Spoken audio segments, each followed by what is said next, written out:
They betrayed him. They sold him. They left him for dead. And more than 20 years later, when he finally had the power to destroy them, instead of taking revenge, he wept so loudly it was heard through the whole palace, and he embraced them. This is the story of Joseph, and it is perhaps the most powerful portrait of forgiveness in the whole Bible. Joseph was his father, Jacob's favorite son, and his father didn't hide it. He gave him a beautiful coat of many colors, while his other 11 brothers worked in ordinary clothes. On top of that, Joseph had dreams in which his whole family bowed down to him, and he made the mistake of telling them. The result was predictable. His brothers hated him. One day, far from home, that hatred exploded. They seized him, tore off his coat, and threw him into a dry pit, and while he pleaded from the bottom, they sat down to eat.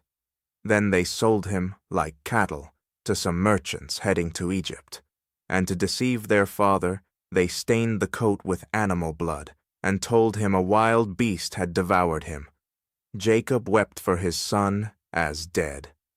Joseph, barely 17 years old, ended up a slave in a strange land, not knowing the language, with no one. But notice something that repeats through his whole story. The Lord was with Joseph. He worked with such integrity that his master put him in charge of everything, until his master's wife falsely accused him of something he refused to do. And Joseph, for doing the right thing, was thrown into prison. In prison, again, he prospered. He interpreted the dreams of 2 prisoners and asked one to remember him when he got out. But the man got out and completely forgot Joseph. 2 more years. 2 more years of injustice, of silence, of, "Where are you, God?"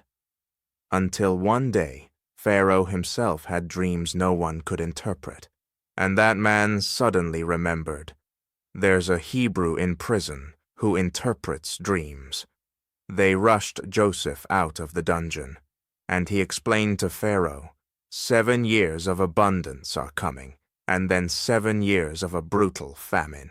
You must store food now to survive later. Pharaoh was so impressed that he did the unthinkable. He took a Hebrew slave out of prison and made him governor of all Egypt, the second most powerful man in the kingdom, from the pit to the palace. And then the famine came. It struck not only Egypt, but the whole region, including the land where his father and brothers lived. And one day, those same brothers who had sold him, without knowing it, stood before him, begging for food, not recognizing him, bowing to the ground. Exactly like that dream of his youth. Joseph did recognize them, and here, at this point, Joseph held absolute power in his hands. One word from him, and he could imprison them, kill them, avenge every tear of all those years. Instead, after testing their hearts, he could no longer hold back.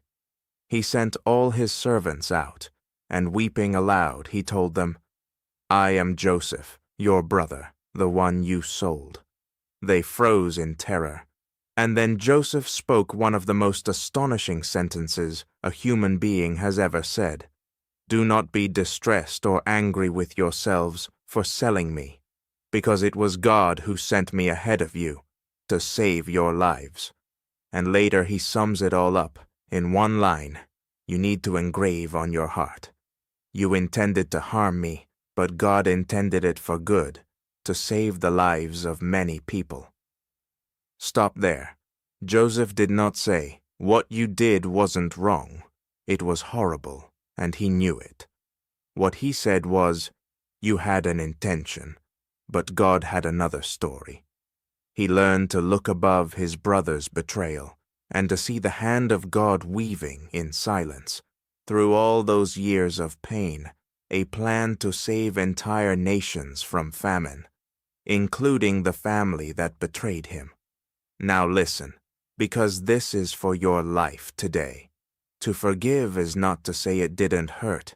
It's not pretending the wound doesn't exist or calling good what was evil. Joseph wept. The wound was real. Forgiveness is something deeper. It's releasing your right to revenge and trusting that God can write a good ending even with the bad chapters others wrote in your life. Think about who sold you, who threw you in the pit, who stained your name with blood that wasn't yours, who forgot you when you needed them most. That wound is real. But let me ask you, what if God, right now, is using the very thing they did to you to bring you to a place where you'll save, bless, and sustain people you don't even know yet? What the enemy wove to destroy you, God is weaving for your purpose. The pit was not the end of Joseph's story. It was the road to the palace. The prison was not a punishment. It was the waiting room of a giant calling. And not one of his tears was wasted. And there's one last thing. Joseph's forgiveness didn't only free his brothers from punishment. It freed him from carrying hatred for the rest of his life. All those years could have turned him into a bitter man, his heart full of stones. Instead, he died a free man, surrounded by a restored family. Because in the end, forgiveness is the gift you give the other person. But freedom is the gift you give yourself. Let go of the pit. Let go of the blood-stained coat. Let go of your right to revenge. And start looking for the hand of God weaving, even in what was done to you. Because what they intended for evil, He can turn to good. And it is never too late for your story of betrayal to become a story of purpose. Shalom, shalom.